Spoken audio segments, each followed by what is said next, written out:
Get ready to gasp because we're about to dive into an Antiques Roadshow moment that'll make your jaw drop. Imagine this, a hushed tent, the glint of exquisite jewels, and an expert on the verge of tears as he unveils a valuation that shatters all expectations. This isn't just about money, it's about history, family, and the sheer magic of discovery. From royal kitchens to unbelievable riches, a family's secret revealed. Picture this. A quiet visitor steps onto the set of the British Antiques Roadshow, carrying what looks like a few modest family trinkets. Little did she know, she was about to unlock a treasure trove of history, romance, and a mind-boggling fortune. This wasn't just any collection. These pieces were whispers from a bygone era, touched by the hands of royalty and crafted with an artistry that's practically legendary. Our story centers around a jewelry specialist named Geoffrey Munn, a man known for his calm demeanor and discerning eye. But even Geoffrey was about to be swept away by the sheer emotional weight of what he was about to uncover. As the guest began to share her family's tale, a palpable buzz filled the air. These weren't just random heirlooms. They were a direct link to one of the most fascinating periods in British history. A chef's royal connections, the start of a dazzling legacy. The guest explained that the exquisite cufflinks and a stunning brooch belonged to her great-grandfather, a man who cooked up culinary delights for no less than Queen Victoria and Edward VII. Can you even imagine the stories he could tell? Working at iconic royal residences like Sandringham and Buckingham Palace, he wasn't just a chef, he was a confidant, a witness to history, and, as it turns out, a recipient of truly extraordinary gifts. But these weren't just gifts from the British monarchy. Oh no, this is where the story gets even more incredible. The visitor revealed that her great-grandfather had been presented with these magnificent jewels by various members of European royalty. We're talking about names that echo through history: Tsar Nicholas II and Wilhelm II. Just let that sink in for a moment. These pieces weren't just family mementos, they were diplomatic tokens, symbols of appreciation from some of the most powerful figures of their time. The very, very Russian clue, a hint of Fabergé's genius. As Geoffrey Munn began to examine the pieces, his eyes lit up with recognition. The craftsmanship, the intricate details, he immediately sensed something truly special. The cufflinks in particular caught his attention. He described them as very, very Russian. A phrase in the world of antique jewelry is a huge clue. He suspected they were crafted using the Samarodok technique, a method so distinctive it was practically a signature of one of the most revered jewelry houses in history. And which house are we talking about?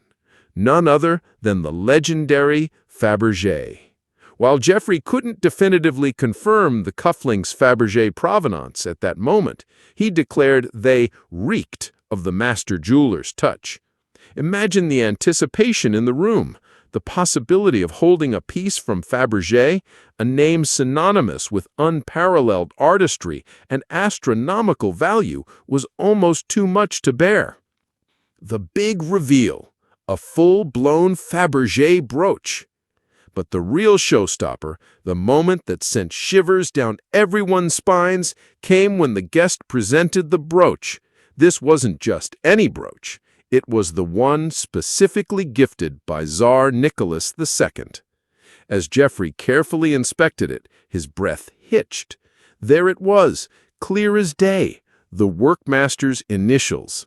With a voice filled with awe, he declared it a full-blown Fabergé brooch.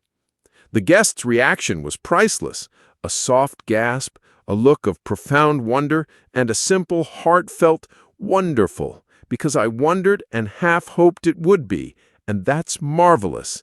It was a moment of pure, unadulterated joy, the culmination of generations of family history finally coming to light. This wasn't just a revelation for the expert, it was a deeply personal validation for the owner. The numbers game, from thousands to astonishment. Now, for the part we've all been waiting for, the valuation. This is where the Antiques Roadshow truly shines, transforming unassuming objects into dazzling fortunes. Jeffrey started with a cautious appraisal for the cufflinks. He estimated their value at around £8,000, $10,797. While their Fabergé connection couldn't be definitively proven, their incredible history and undeniable artistry made them highly desirable. Then came the cufflinks that had been cleverly transformed into brooches. These fetched a slightly higher valuation, coming in at approximately £9,000 or $12,147. Still impressive, right? But little did anyone know, these numbers were just the warm-up act. The brooch's mind-blowing valuation. Are you feeling calm? The air in the tent grew thick with anticipation as Jeffrey turned his attention to the star of the show, the brooch. The guest, perhaps trying to manage her expectations, ventured an estimate, £10,000? Jeffrey's response sent a ripple of excitement through the crowd. He began, "It is £10,000, and it's more than £10,000. It's £15,000, $20,246. But Jeffrey wasn't done yet. This was such a monumental moment that he actually took hold of the guest's hand, his own voice tinged with emotion. He asked, "Are you feeling calm? This is very, very good, isn't it? Making me nervous."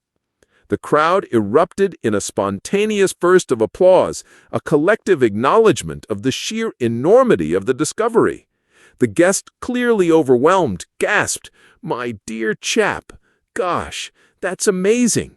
I never realized it would be as much as that, I must confess."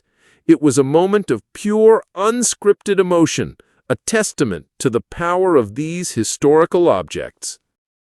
A priceless connection. Family over fortune. Despite the incredible valuation, a final, heartwarming twist awaited.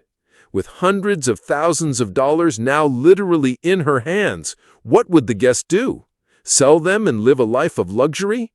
Or keep them close, honoring the family legacy? Her answer was clear, resolute, and truly moving. "I don't really want to sell these," she announced. "I want to keep them because they're family pieces."